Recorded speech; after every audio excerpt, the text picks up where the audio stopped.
So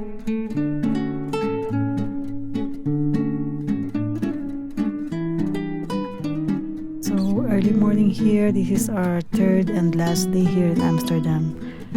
Breakfast muna and then we'll do again the canal tour.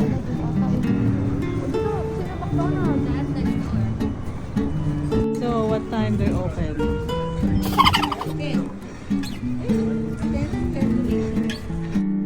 Pizza dito eh. So bago canal tour, breakfast muna. This place and coffee.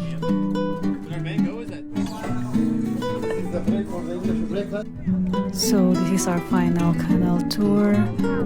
This will be 14.50 euros each person for 1 hour guided canal tour.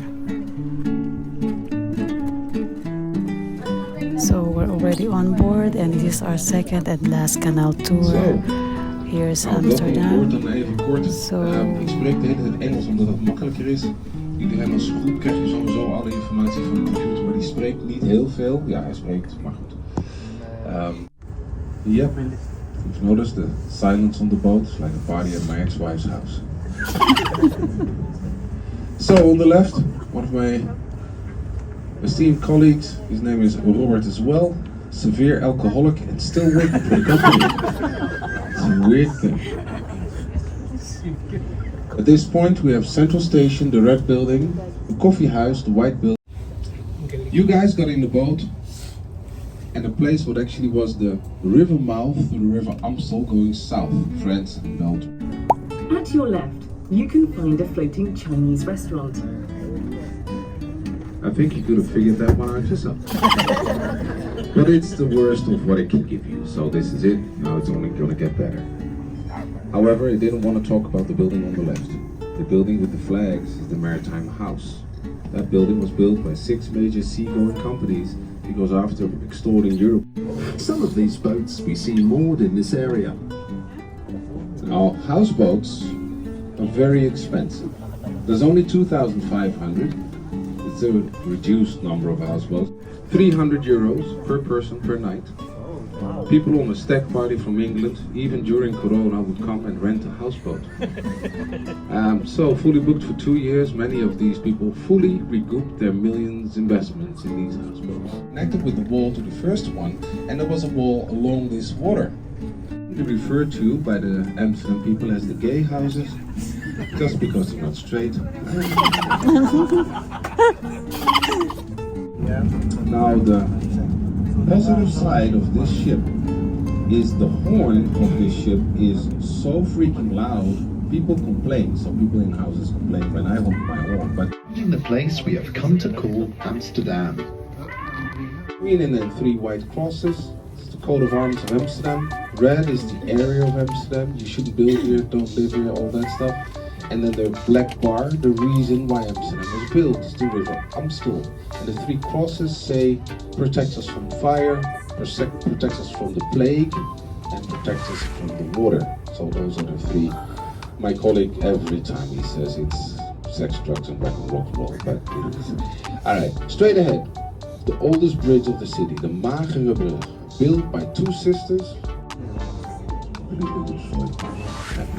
That person would say, Goedemorgen, schatje, which actually means good morning. So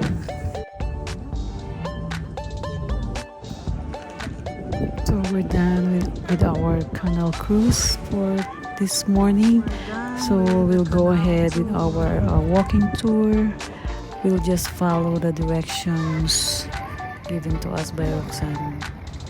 Going to Dam Square, Anne Frank House, and Vondel Park, and the museum, and the Heineken experience. So see you there.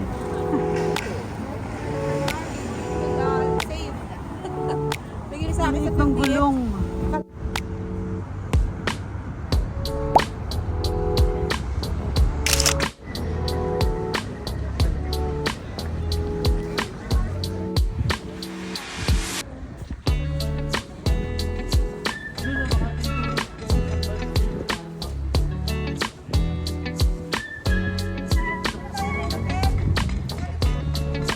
we're here at Anne Frank House, but it's under construction.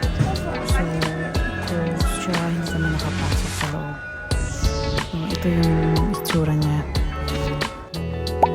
So, this one is a Protestant church. It's called Weterkerk Church in Amsterdam.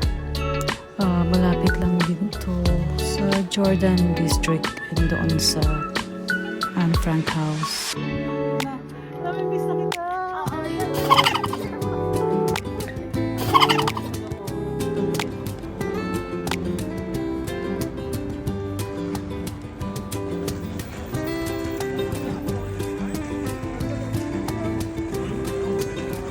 So dito yung statue ni Anne Frank. She's a important part of the Amsterdam history.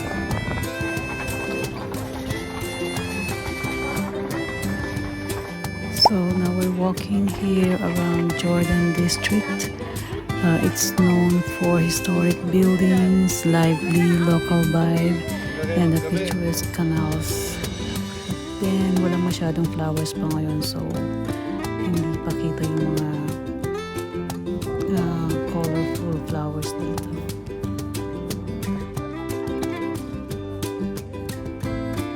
Amsterdam houses has no elevators, even if it's third floor, fourth floor, so they use the hooks and pulleys designed to help move furnitures to upper stories. This is delicious.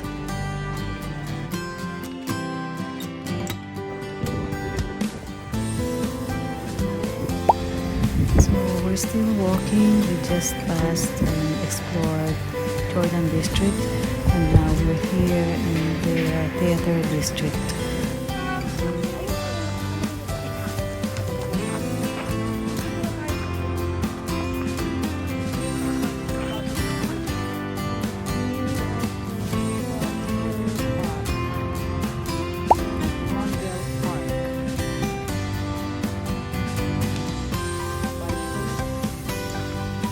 So this is a large and beautiful park.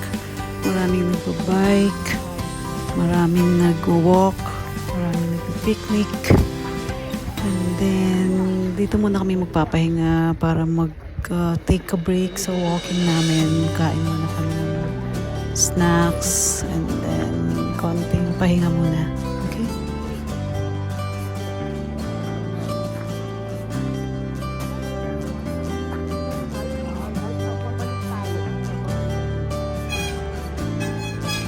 Okay, so we're done eating and resting, so now walking again, and the next that we will do is the Heineken experience. So we'll just walk from here to their brewery. So this is the Rijksmuseum, one of Amsterdam's most famous museum. Hindi na kami pumasok kasi kulang kami sa time.